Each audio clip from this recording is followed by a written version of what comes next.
Assalamualaikum warahmatullahi wabarakatuh. Halo teman-teman, perkenalkan nama saya Misi Wijanti Moko Ago dari Universitas Negeri Manado, jurusan Matematika, Prodi Pendidikan Matematika dengan NIM 19504026 semester 2. Saat ini saya akan membahas materi tentang distribusi probabilitas diskrit, khususnya distribusi hipergeometrik. Sebelum itu, saya akan membahas sedikit tentang distribusi peluang diskrit sebagai gambaran. Distribusi peluang diskrit itu terdapat variabel atau peubah acak, suatu fungsi yang nilainya berupa bilangan nyata yang ditentukan oleh setiap unsur dalam ruang contoh. Jadi, variabel atau peubah acak itu merupakan suatu fungsi yang nilainya berupa bilangan. Bilangan nyata yang ditentukan oleh setiap unsur dalam ruang contoh. Di sini ruang contoh kita dibagi menjadi dua. Yang pertama diskrit dan kedua kontinu. Diskrit merupakan jumlah titik contoh terhingga. Misalnya merupakan hasil pembilang. Contohnya tingkat referensi yang dibedakan menjadi angka 1, 2, 3, 4, atau 5. Jadi diskrit itu merupakan titik contoh terhingga yang diambil dari hasil pembilang. Kedua, kontinu. Jumlah titik contoh tak terhingga. Jadi merupakan hasil mengukur atau pengukuran. Contohnya kita mengukur tinggi badan seseorang yang diukur dalam satuan cm. Di sini 174,74 cm. Jadi kontinu itu bukan diskrit, karena diskrit itu kan jumlah titik contohnya terhingga. Ya, diambil dari hasil pembilang, sedangkan kontinu itu jumlah titik contohnya tak terhingga karena merupakan hasil pengukuran. Misalnya kita mengukur di sebuah penggaris itu dimulai dari 1 sampai seterusnya. Ya, tidak terhingga, dia akan kontinu dan seterusnya. Di dalam distribusi probabilitas diskrit ini terdapat beberapa distribusi yang populer atau yang sangat dikenal, yaitu ada beberapa. Yang pertama distribusi binomial, yang kedua distribusi hipergeometrik, dan yang ketiga distribusi Poisson. Tapi di sini saya akan membahas hanya distribusi hipergeometrik saja. Distribusi hipergeometrik ini mempunyai ciri-ciri: satu, suatu percobaan yang terdiri atas contoh acak atau random sample berukuran N diambil dari populasi berukuran N. Jadi N ini diambil percobaan dari populasi berukuran N, atau ini percobaannya diambil dari N populasi.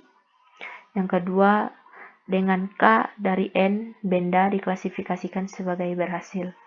Jadi K ini adalah bentuk keberhasilan, sedangkan N min K adalah bentuk benda sebagai gagal.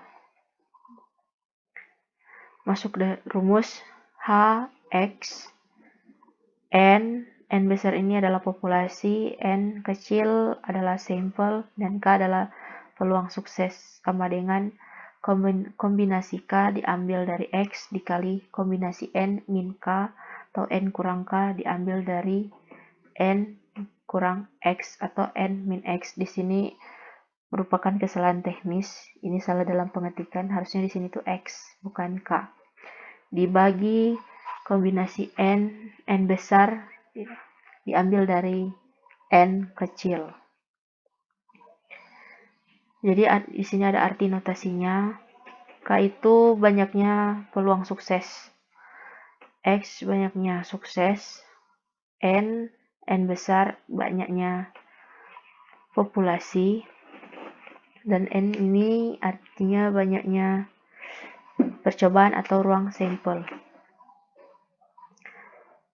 Contoh soal: sebuah perusahaan reksadana menginvestasikan dananya pada beberapa saham berdasarkan pengalaman di masa lalu, dan 45 saham aktif dipasarkan di pasar modal. Biasanya hanya 5 saham yang berkinerja positif di akhir tahun. Asumsinya 5 saham yang berkinerja positif ini random. Jika perusahaan tersebut memiliki kebijakan untuk selalu memecah investasinya ke dalam 3 saham, berapa peluangnya semua sahamnya berkinerja negatif? Jadi di sini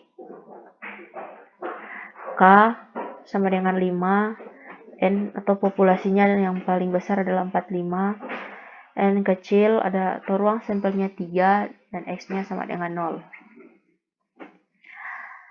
Ini tinggal kita masukkan di dalam rumus.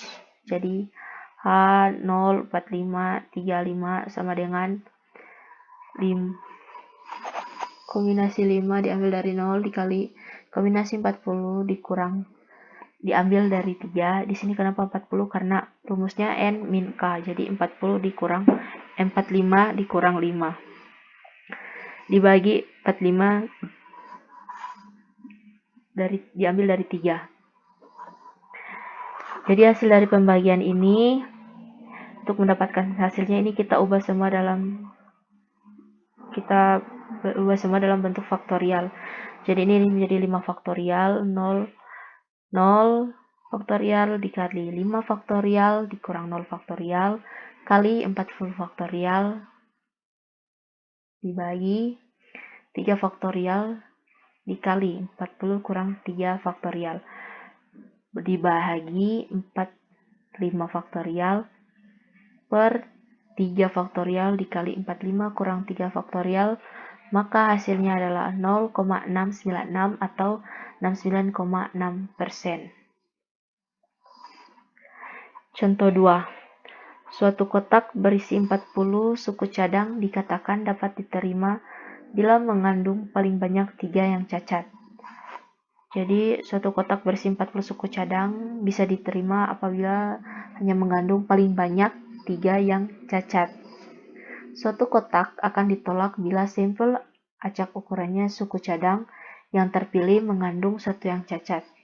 Berapakah peluang untuk mendapatkan tepat 1 yang cacat dalam sampel bila kotak tersebut mengandung 3 suku cadang yang cacat? Jadi penyelesaiannya, misalkan ini sama dengan penyelesaian yang contoh soal sebelumnya. Jadi misalkan variabel random Y menyatakan banyaknya suku cadang cacat yang terambil dengan menggunakan distribusi hipergeometrik untuk N sama dengan 5, N besar atau populasi sama dengan 40, dan K peluang suksesnya 3 dan Y sama dengan 1. Maka peluang untuk mendapatkan tepat 1 yang cacat adalah P dalam kurung Y kurang 1 Y sama dengan 1 sama dengan 31, 37, 4 dibagi 40 dan 5. Ini semua juga kita buat dalam bentuk faktorial. Jadi 3 faktorial dibagi 3 faktorial dikali 3 kurang 1 faktorial dikali 37 faktorial dikurang dibagi 4 faktorial kali 37 kurang 4 faktorial per 40 faktorial dibagi 5 faktorial kali 40 kurang 5 faktorial. Maka hasilnya kita dapatkan 0,301 atau 30,1%. Baiklah, semoga kalian paham dengan apa yang saya sampaikan. Jika ada yang kurang jelas, silakan tanya di kolom komentar. Terima kasih.